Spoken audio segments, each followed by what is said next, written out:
You've heard me talk about meritocracy over and over, even name the network Merit. I'd like to believe America's finally getting the message. Let me tell you the real story.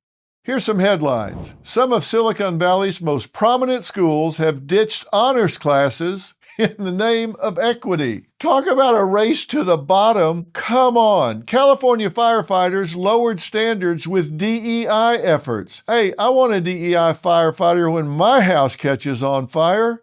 Seriously? UCLA Medical School faces allegations of lowered standards amid affirmative action controversy. ABA faces DOJ wrath over law school diversity requirements. Across America, honors classes gone. Fitness test easier. Bar exam watered down. Medical school pass-fail? What? They always said, what do you call the person who graduates last in their class at medical school? Doctor? Doctor? Doctor? Doctor? Doctor? Doctor? Doctor? Doctor? Doctor? Why did they do that? Well, in the name of equity and inclusion. Group identity over individual merit. We're seeing it in education. Palo Alto, California, 2025. Honors biology eliminated in the name of equity. You need to go to your dictionary, go to 3 or 4 and look up equity, and then look up equality. They're not the same. The similar actions are seen in California districts, San Francisco, Fremont, Los Angeles. Quote from one Silicon Valley parent, "We came to this country for meritocracy. Now being told merit is discrimination." How can merit be discrimination? Do you see it in the NBA?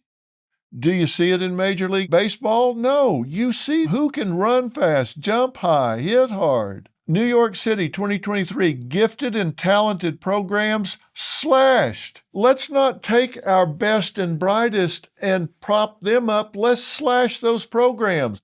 We certainly don't want to support our best and brightest. 3 plus 3. Really? I beg your pardon? What kind of school is this anyway? Pushback from parents who say high-achieving students are being neglected. Yeah, I would think so. If a student is ready, if a student is chomping at the bit, if a student feels like a quarter horse, why hook them to a plow? Let them run, let them go fast, let them learn. State education officials said it promotes equity. Really? So we're now going to slow down until the last student catches up. Critics call it academic leveling down. SAT and ACT now optional, when the facts actually show that that SAT test is one of the ways to get disadvantaged students out of their circumstance. Why? Because a bright student can leapfrog out of a poor school. This started during the pandemic, which ended more than 2 years ago. Supporters say it removes barriers for disadvantaged students. Opponents argue it reduces academic rigor and mass unpreparedness, especially in elite schools. This is not just happening in education, although that is a terrible place for it to be happening at all. U.S. military, fitness standards adjusted. New physical fitness standards implemented to promote diversity and inclusion. Really? So we want our soldiers to level down? I don't think so.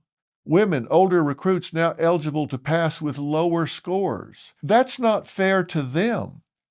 Think about it. They get in battle and they haven't had rigorous training. They need to get up a hill to safety, but they didn't have rigorous standards and rigorous training, so they can't get up the hill to safety as quickly as necessary. That's unfair to them. Medicine, United States medical licensing exam, step 1 goes pass-fail. Come on. In 2022, the USMLE, Step 1, moved to a pass-fail grading system, previously a critical numeric metric for residency placement. What does that mean?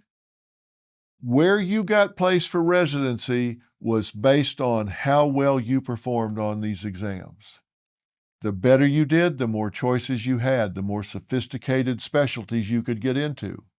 Supporters say it reduces student stress levels. Well, let me tell you, if you're in a program like that and it doesn't have stress, it's not the program you thought it was. You face the future with your heads held high because you are now doctors. It's just like having a job. If you have a job that doesn't have stress, bulletin, you don't have a real job. Opponents warn it removes an objective measure of competence. You know why they say that? Because it does. California bar exam. The cut score, it's been lowered. Why? They said to address racial disparities. There are other ways. If there are racial disparities, address them in other ways. Prepare those students. Give them the help they need. Critics, including judges and legal scholars, caution you could lower the professional standards by doing this. And then you get these students that are now licensed, and they say, oh, you must have gotten there because they lowered the standards. They shouldn't have to labor under that perception. Hold the standard and prepare them up to the standard. Don't lower the standard, and then everybody thinks, well, they just got there because they made it easier. So how's this working for us? Well, educational stats, according to the nation's report card, the National Association of Education Procurement, 26% of 8th graders proficient in math, 33% in reading. Really? That means the rest aren't. According to the American College of Testing, the standardized test used for college admissions, we've had the lowest average score in 30 years. Only 21% of the students are ready across all subjects. That's not good. Guys, we need to quit kidding ourselves here. We need to suck it up and we need to step up. And if we've got a bunch of students out there, whether it's for race, economics, or whatever, they're not prepared, we need to get them prepared. That's what we need to do. We don't need to lower the standards to meet the students. We need to support the students to meet the standards. If there are students in low socioeconomic groups, if there are students in racial groups that didn't get the education necessary to meet the standards, then we owe it to them to give them the training they need to meet those standards.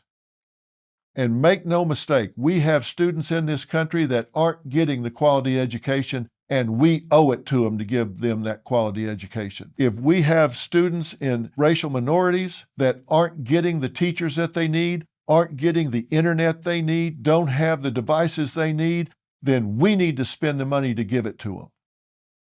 Don't lower the standards to meet the students. Raise the students to meet the standards. They deserve it just like kids in the suburbs or wherever. Our young people deserve an equal chance, not an equal outcome. And that's the real story. Wherever you're getting the real story, make sure you subscribe and follow. I'll see you Monday. When your credit isn't perfect, it can really feel like the system is stacked against you. Kickoff gives you the tools to build credit fast. With affordable plans starting at $5 per month, no hidden fees, and 0 interest, Kickoff helps you score big when it comes to credit. Make payments on time and your credit can grow fast. Users with credit under 600 grew an average of 84 points in their first year. With over 1 million users, there's a reason why Kickoff is the #1 credit builder app. Start building credit with Kickoff today and get your first month for as little as $1. That's 80% off the normal price when you go to getkickoff.com/Phil today. That's Kickoff without the C. Get KIKOFF.com/Phil. Must sign up via getkickoff.com/Phil to activate offer. Offer applies to new Kickoff customers first month only. Subject to approval. Offer subject to change. Average first year credit score impacted plus 84 points. Vantage score 3.0. Between January of 2023 and January of 2024. For Kickoff credit account users who started with a score below 600, who paid on time, and who had no delinquencies or collections added to their credit profile during the period. Late payments may negatively impact your credit score. Individual results may vary.